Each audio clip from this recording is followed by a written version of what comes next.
This is the iPhone XS Max. It's a massive 6.5-inch screen, but the body is about the same size as the iPhone 8 Plus. So if you're familiar with any of the plus-sized iPhones, you'll feel right at home here, and you'll also enjoy much more screen real estate. This is the phone to get if you want the largest iPhone available, but it can feel a little cumbersome to hold.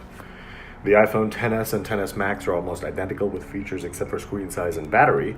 It's the same Lightning port and button placements, a dual 12-megapixel camera setup on the back with OIS, a power button on the right and volume rocker on the left. You have the same gesture nav system that debuted last year on the iPhone X. So you switch apps from the bottom right here by moving on left and right.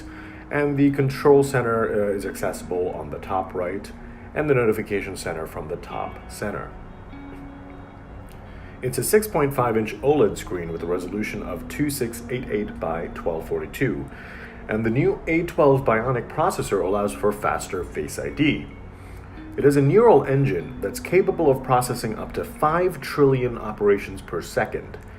It's really tough to show that capability, but take a look at this ARKit 2.0 game called Elemental.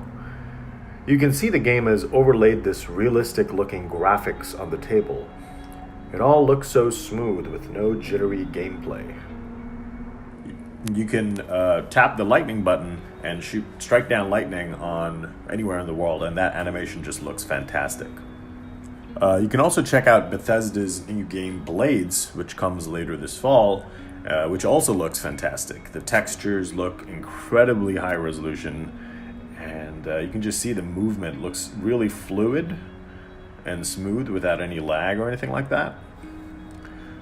This game takes place in the Elder Scrolls world, so if you're wondering why it's giving off Skyrim vibes, that's why. It's coming to the App Store at a later date this year. One of the other improvements is the A12 helps improve the camera.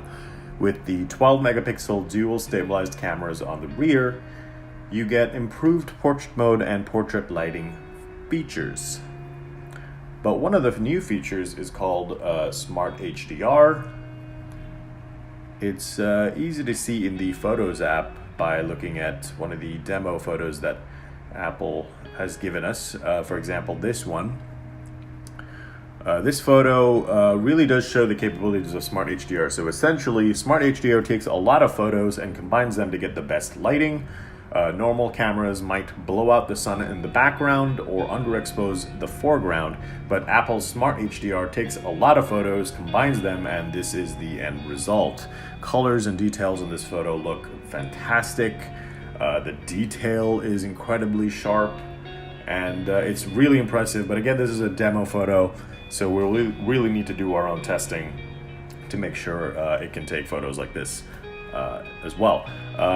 The other new feature is called depth control.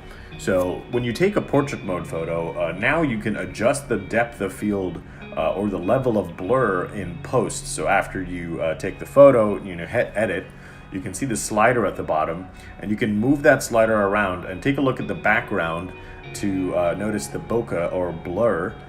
So you can see the level of intensity of the blur shifting as you move around the slider. So that gives you an extra level of customizability for tuning the photo exactly the way you want in case you realize you don't want that much blur, or maybe you do, or just something in the middle. It's pretty neat.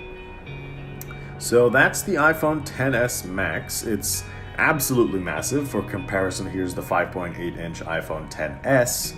The Max is definitely the phone you want to get if you want the biggest screen iPhone available. Apple said the battery life should last 1 hour and 30 minutes more than the iPhone X. It does start at $1,100 for the base storage model. That includes a 512 gigabit storage model as well. It's also available. Pre-orders start with September 14th, with sales kicking off on September 21st.